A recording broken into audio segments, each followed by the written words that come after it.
महात्मा गांधी के संदर्भ में किसने कहा था कि आने वाली पीढ़ी शायद ही कभी ये बोल पाए या समझ पाए कि इस तरह का भी कोई हाड़ मांस का व्यक्ति रहा होगा? ये कहा है अल्बर्ट आइंस्टाइन ने। इसी कोटेशन से रिचर्ड एटनबरो की फिल्म गांधी की शुरुआत होती है। ठीक है, अल्बर्ट आइंस्टाइन। भारत में सिविल सर्विसेज का सूत्रपात लॉर्ड कॉर्नवालिस। लघु संविधान के नाम से जाना जाता है। इंदिरा गांधी द्वारा संशोधित किया गया संविधान संशोधन का क्रम 42वां संविधान संशोधन अधिनियम 1976। डॉक्टर अंबेडकर के अनुसार कौन सा अनुच्छेद भारतीय संविधान का सबसे महत्वपूर्ण अनुच्छेद है? अनुच्छेद 32। क्या बोलता है ये? मौलिक अधिकारों का प्रवर्तन या संरक्षण। जन इच्छा की संकल्पना का समर्थन किसने किया था? रूसो द्वारा किया गया था। बहुत अच्छी बात। रूसो द्वारा एक प्रसिद्ध पुस्तक लिखी गई, नाम बताओ।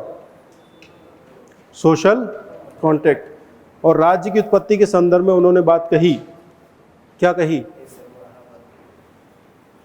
रूसो ने कहा कि ये जो राज्य है ये कोई दैवी उत्पत्ति नहीं बल्कि क्या है, ये जन सामान्य की इच्छा का परिणाम है। ठीक है, सामान्य इच्छा, जनरल विल का कॉन्सेप्ट लेकर आए और वहां पर उन्होंने कहा कि राज्य का अस्तित्व लोगों की सामान्य इच्छा के ऊपर है। ठीक है, ठीक है। रूसो को कोड किया नेपोलियन बोनापार्ट ने और कहा कि लोगों की आम इच्छा मेरे अंदर निवास करती है, इसलिए मेरी जो इच्छा है वही लोगों की आम इच्छा है। तो नेपोलियन बोनापार्ट जैसे लोगों ने क्या कहा कि भैया रूसो ने जो कहा बिल्कुल सही कहा। तो सामान्य इच्छा जनरल विल अब कहाँ निवास करती है?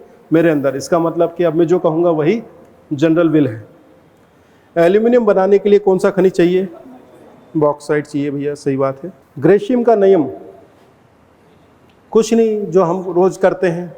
आपके पास 2 नोट है पिंकू के, एक थोड़ा सा मटमेला है, थोड़ा सा फट गया है, और दूसरा एकदम चकाचक कड़क है। अब आपको किसी को 2000 रुपये देने, कौन सा नोट दोगे? कौन सा, कड़क वाला कि खराब वाला? तो ग्रेशियम यही तो बोल रहा है कि खराब मुद्रा अच्छी मुद्रा को प्रचलन से बाहर कर देती है। तो सारी अच्छी मुद्रा कहाँ पाई जाती है? जेब नहीं, तिजोरी के अंदर। जेब में तो वो पाई जाती है जो लेन देन है। ठीक है, हाँ, प्रचलन से बाहर कर देती है। मनसबदारी प्रणाली किसने आरंभ की? मनसबदारी सिस्टम का जनक कौन है? अकबर। और इक्तादारी प्रणाली का सिस्टम का जनक इल्तुतमिश। मुगल शासकों की दरबारी भाषा कौन सी थी? फारसी। इसीलिए तो कहते हैं कि पढ़े लिखे को फारसी क्या। जब 2 समानांतर समतल दर्पणों के बीच में कोई ऑब्जेक्ट रख देंगे तो उसके कितने प्रतिबिंब बनेंगे? बहुत सारे। यही चक्कर है कि जब हम नाई की दुकान पे बैठते हैं और आगे वाला कांच और पीछे वाला कांच अगर समानांतर हो गया तो हम बहुत सारे दिखाई देते हैं। ऐसा है क्या? हाँ, इसीलिए तो दिखाई, फिर वो बाल किसके काट रहा है ये पता नहीं लगता है।